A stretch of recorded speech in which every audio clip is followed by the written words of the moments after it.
ए संसार रे भगवान को केते जन भल पाती। खूब कम व्यक्ति भगवान को भल पाती। भगवत गीता रे सप्तम अध्याय रे 3 नंबर श्लोक रे लिखा अछि मनुष्याणां सहस्रेषु कस्यजतति सिद्धये जततामापि सिद्धिनां कश्चिनां वेति तत्त्वतः। सहस्र लोक भितरे किए जड़े मते भल पाए कि न पाए। सहस्र भल पाइबा भितरे किए जड़े मते पाए कि न पाए। भगवान को भल पाइबा अर्थ कौन आमे प्राय कई जानू ना। आमे कौन पाई जन्म ग्रहण करिचे, कौन पाई ये धरा पृष्ठ को अवतरण करिचे, एठारे प्रकृत कर्म आमर कौन प्राय 90% लोक जानती ना कि 95% लोक जानती ना। जेतिक जन जानिचंती 10% हो कि 5% हो सत्य को भल पाती बा भगवान को भल पाती। सेथि मध्यरु केते जन भगवान को पाई संपूर्ण भावरे तांको जीवनटा को उत्सर्गीकृत कर देइचंती। देखंतु 100 रे 10 जन कि 5 जन भल पाती। से 5 जन को भितरे बा 10 जन को भितरे कि भगवान को पाई संपूर्ण भावरे निज जीवनटा को उत्सर्गीकृत कर देइचंती। केमिति बुझिबे आपण संपूर्ण भावरे निज जीवनटा को भगवान को देइचंती।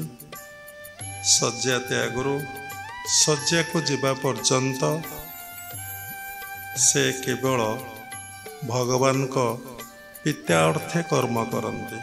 तांकर कौनसी वासना बा कामना किछि न थाए। केवल भगवान को ध्यान करिबा, भगवान कर नाम को जप करिबा, भगवान कर पूजा करिबा, भगवान को पाई प्रसाद प्रस्तुति करिबा, भगवान को श्रृंगार करिबा, आओ भगवान कर गुण को नाम को लीला को कीर्तन करिबा।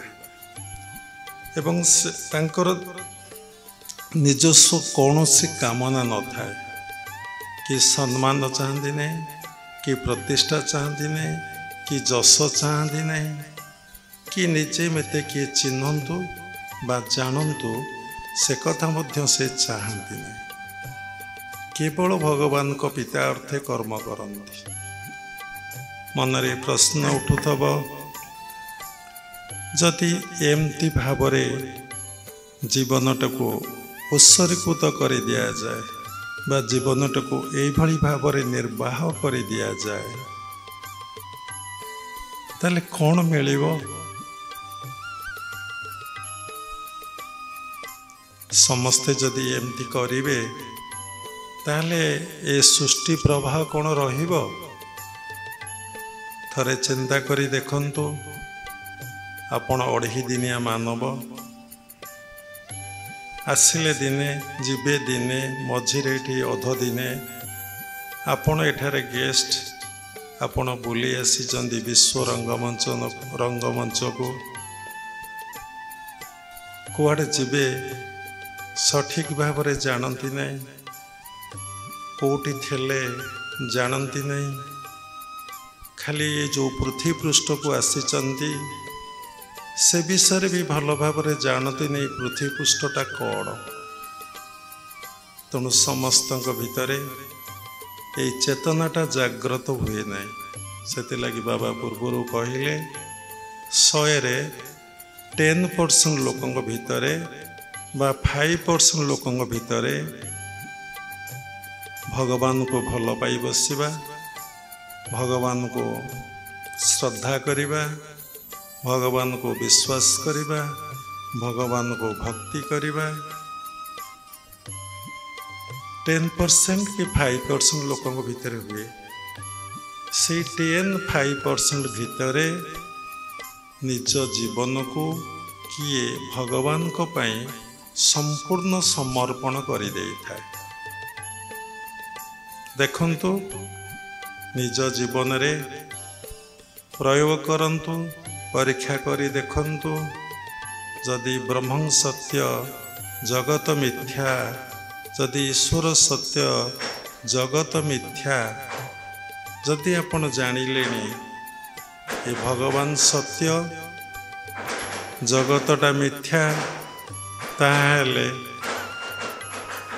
आपण सत्य पाई एई जीवन रे जेतेक दिन आपण बंचिबे संपूर्ण जीवनटा सत्य रे केतबळे काटी देबे। निजको देखंतु, काहाको देखंतु नहीं। आसचंती एकुटिया, जीवे एकुटिया, मझिरे साथी कहा सहित हेबे। पूर्वरु मो सहित किए थिले, एबे अदर्शरे मो सहित किए अछंती, चलीगला परे पुणी मो सहित किए रहिबे, मते किए नियंत्रण करिवे, मते किए परिचालित करुचंती। जदि जात सई ध्रुव मृत्यु ध्रुवं जन्म मृत्युश्च, जदि मु जन्म हेले मरुची एवं मला परे मध्य मु जन्म ग्रहण करुची। कहीं गोटे गोटे लोक दुख जंत्रणा कष्ट भोगिला बेले कहते, प्रभु मु कौन करी एते दुख जंत्रणा कष्ट भोग करुची। ता अर्थ से निश्चय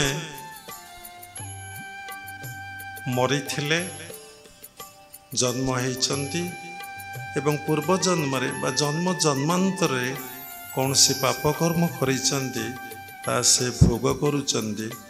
तांकर चित्तरे से चेतना जाग्रत होची, मु कौन करी ए पाप कर्मटा मु भोग करुची।